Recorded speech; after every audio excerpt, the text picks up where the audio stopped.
Are you noticing the world changing around you? It's not just a coincidence. Many believe it's a sign that the rapture, a significant event in Christian prophecy, is drawing near.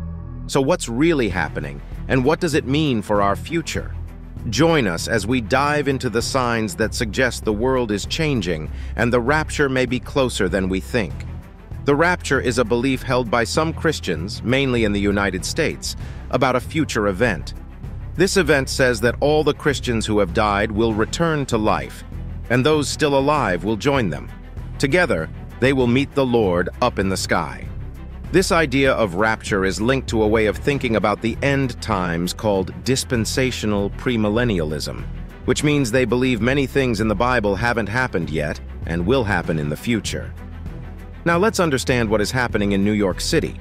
Recently, heavy rain has been causing some serious problems in New York City. While some folks are safe inside tall buildings and not thinking much about it, busy streets and subway stations are flooded. This weekend's downpour is causing many train delays and making it tough to get around Manhattan. It's not just the trains. Airports like LGA and JFK face big disruptions. The National Weather Service is warning around 8.5 million people in New York and New Jersey about flooding.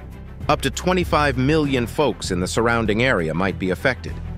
Videos on social media show water everywhere, and it would be fascinating if it weren't so worrying and dangerous. So, is it a sign of the arrival of flood or rapture? The Bible talks about signs that might happen before the end times or the rapture. Some wonder if unusual weather events like this heavy rain and flooding could be signs of those times.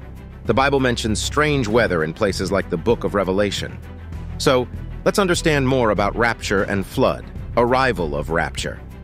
Now, the concept of the rapture as we know it today didn't exist in traditional Christianity for a long time. It was a relatively new idea in the 1830s and is mainly used by certain groups of Christians in the United States. Rapture is also used to describe a special connection with God or going to heaven forever. So why do people talk about the rapture? Well, it's part of a bigger plan that God has. God wants to fix everything that happened when Adam and Eve messed up. God's plan includes making things right and having humans live in harmony with Him again. The rapture is a piece of this plan because it's when believers who have died will return to life. But there's more to it. The Bible also says that before Jesus sets up His kingdom on earth, there will be a time of trouble when God's anger will be shown. Believers are told they won't have to go through this tough time, and the rapture is how they are protected from it. And there are three main ideas about when the rapture will happen. Some think it will come before this time of trouble starts, and they call this the pre-tribulation view. Others believe it will happen right at the end when Jesus comes back to rule, and that's the post-tribulation view. Then there's the pre-wrath view, which says the rapture will happen just before God's anger is poured out, but after a period of trouble caused by someone called Antichrist. Let's talk about the flood in the Bible. Talking about heavy rain and floods often reminds us of the famous story of Noah's Ark from the Bible. Jesus Christ Himself mentioned that the events leading up to His return would be similar to the days of Noah. So, what happened during Noah's time, and why should we be concerned about it? Jesus gives us some insights in Matthew chapter 24, verses 36 to 44. In these verses, Jesus talks about the conditions on earth just before His return. He says, "As it was in the days of Noah, so it will be also in the days of the Son of Man." People were going about their daily lives, eating, drinking, and getting married without realizing the danger. They lived as if everything was normal until Noah entered the ark and the flood came and destroyed everyone. So, who was Noah? The Bible describes him as a righteous and just man who walked with God. He had 3 sons, Shem, Ham, and Japheth. When God decided to send a worldwide flood to wipe out mankind due to their wickedness, He spared only Noah and his family. According to Peter, Noah and his wife, sons, and wives were the only ones saved. The world had become violent and corrupt during Noah's time. People were not following God's good instructions for a happy life, but instead headed towards self-destruction. After Adam and Eve's disobedience, humanity drifted away from God's guidance. By Noah's era, things had gotten so bad that every intent of the thoughts of people's hearts was only evil continually. This extreme wickedness and corruption grieved God's heart. He regretted creating mankind, not because he had made a mistake, but because humanity had chosen a destructive path. God had given humans the freedom to choose between right and wrong, and it saddened him to see how far they had strayed from his original plan. What was the meaning of Jesus' reference to the days of Noah? Jesus pointed to the days of Noah to describe what the world would be like just before his return. His message was clear. People would be living unaware of his judgment, and sadly, most would be living ungodly lives in a world filled with violence when this significant event takes place. In Matthew 24, Mark 13, and Luke 21, Jesus shared insights into the signs of the end times. These signs include increased lawlessness, the preaching of the gospel of the kingdom, and Jerusalem surrounded by armies. Matthew chapter 24, verses 12 to 14. Luke chapter 21, verse 20. These teachings are part of what's known as the Olivet Discourse. The Apostle Paul also confirmed that before Christ's return, the world would experience perilous times characterized by pleasure-seeking, materialism, immorality, violence, idleness, and a rejection of godly things. 2 Timothy chapter 3, verses 1 to 5.